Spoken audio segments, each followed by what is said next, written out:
जी नमस्कार, स्वागत है आप सभी का हमारे साथ। तो जैसा कि अभी अलंकार प्रकरण चल रहा है, तो आज हम एक और अलंकार पढ़ेंगे, अत्युक्ति अलंकार। इससे मिलता जुलता हुआ अलंकार आप पहले से पढ़े हुए हैं, जिसको हम अतिशयोक्ति अलंकार के रूप में जानते हैं। जहाँ पर किसी चीज़ को बढ़ा चढ़ा कर वर्णन किया जाए वहाँ अतिशयोक्ति अलंकार होता है। लेकिन इसमें उससे भी ज़्यादा बढ़ा चढ़ा कर वर्णन किया जाए जहाँ पर वहाँ अत्युक्ति अलंकार होता है, जो मिथ्या साबित हो, जिस पर जो है वो अविश्वसनीय हो। जैसे जिस काव्य में, इसकी परिभाषा देखते हैं, यानी इसका अगर हम संधि करेंगे तो अति जोड़ उक्ति, मतलब ऐसे वचन जो अति हो, आवश्यकता से परे हो। जिस काव्य में किसी तथ्य, घटना या कार्य का इतना बढ़ा चढ़ाकर वर्णन किया जाए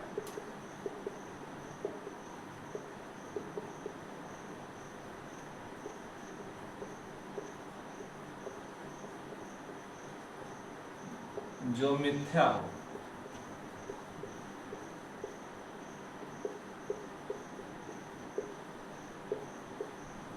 जो मिथ्या साबित हो, वहां पर अत्युक्ति अलंकार होता है।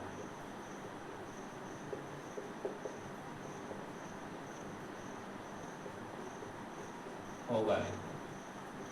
यानी जिस काव्य में किसी तथ्य, घटना या किसी कार्य का इतना बढ़ा चढ़ाकर वर्णन किया जाए कि उस पर विश्वास न किया जा सके, अर्थात वह मिथ्या साबित हो, वहां पर अत्युक्ति अलंकार होगा। जैसे एक प्रबल उदाहरण देखिए इसका, जो परशुराम और लक्ष्मण जी से संवाद में होता है और क्रोधित होकर के लक्ष्मण जी बोलते हैं। वो उदाहरण देखिए कि वचन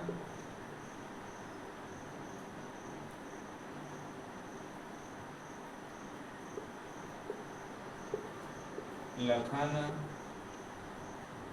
सकोप तब बोले।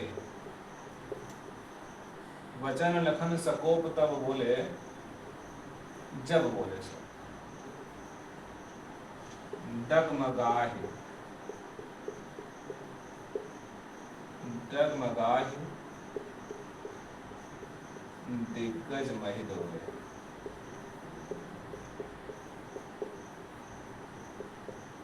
यानी परशुराम के बातों का प्रतिकार करते हुए, जवाब देते हुए, उन्होंने जब वचन बोले, लक्ष्मण जी ने जब क्रोधित सकोप, लखन सकोप वचन जब बोले, ऐसे होना चाहिए।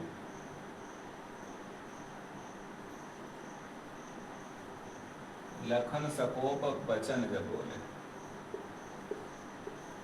लखन सकोप वचन जब बोले, डगमगाहि दिग्गज महि डोले। लक्ष्मण जी जब क्रोधित होकर के, सकोप मतलब क्रोधित होकर के जब अपनी बात को रखते हैं, बोलते हैं, उनका जवाब से प्रतिकार करते हैं, उस समय क्या होता है, डगमगाहि दिग्गज महि डोले। महि मतलब पृथ्वी, मतलब धरती भी जो है उनकी बातों को, उनकी गर्जना को सुन करके, उनके क्रोध को देख करके डगमगा जाती है, हिल जाती है। तो ऐसा तो नहीं होगा, यहाँ पर अत्युक्ति अलंकार होगा, क्योंकि इस सृष्टि का जो है हिल जाना, दो लोगों में विवाद हो, झगड़ा हो तो पूरी धरती हिल जाए, यह जो असंगत लगता है, प्रतीत होता है, इसलिए यहाँ पर जो है अत्युक्ति अलंकार होगा। ठीक है। इसके साथ दूसरा देखिए, महाकवि भूषण ने एक नायिका का वर्णन करते हुए कह रहे हैं कि भूषण भार संहारिए,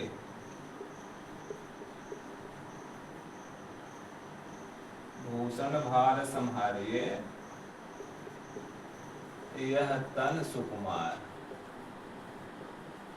यानी एक नायिका को देख रहे हैं कि वो नायिका का शरीर वो बहुत ही छरहरे बदन वाली है, पतले शरीर वाली है, लेकिन उसके कुछ शरीर के अंग ऐसे हैं जो बहुत भारी हैं, बहुत वजन है, तो यह नायिका जो है सुकुमार शरीर वाली, जो कोमल शरीर वाली है, ये अपने शरीर का भार लेकर के कैसे चल पाएगी? ऐसा तो नहीं कि इसकी कमर टूट जाएगी या ये गिर जाएगी, ये अपने शरीर को कैसे संभाल पाएगी? तो यहाँ भी अतिवृत्ति अलंकार होगा कि कोई भी कितना भी दुबला पतला हो, मोटा हो, अपने शरीर का तो जो है लेकर के बाहर चल सकता है। तीसरा देख सकते हैं, जब राणा प्रताप का घोड़े के बारे में लिखा गया है कि जो तनिक हवा से बाग हिले लेकर सवार उड़ जाता था। जो तनिक हवा से बाग हिले लेकर सवार उड़ जाता था।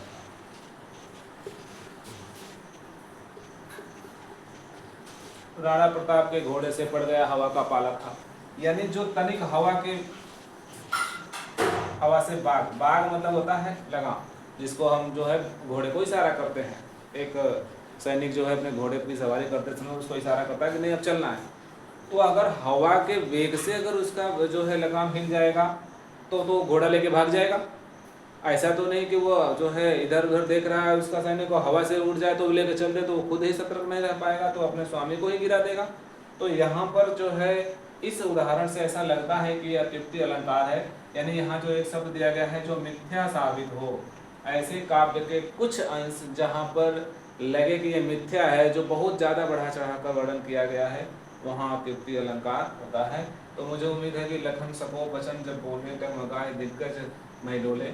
तो ऐसा लगता है कि पृथ्वी का जो है हिलना, या फिर एक नायिका अपने शरीर के वजन को लेकर न चल पाना, या हवा से जो है लगाम का हिलने से घोड़ा अपने सवारी को लेकर भाग जाना, ये सब जो है मिथ्या है, जरूरत से ज़्यादा जो है संगत लग रहा है, तो इसलिए यहाँ पर अतिवृत्ति अलंकार होगा। तो मुझे उम्मीद है कि आपको ये प्रकरण जो है आज समझ में जरूर आए होंगे। तो आज के लिए इतना ही, इसका जो है इसको पढ़ें, दोहराएं, और तब तक के लिए एक नए प्रकरण के साथ, एक नए अलंकार के साथ हम पेश होते हैं। तब तक के लिए धन्यवाद।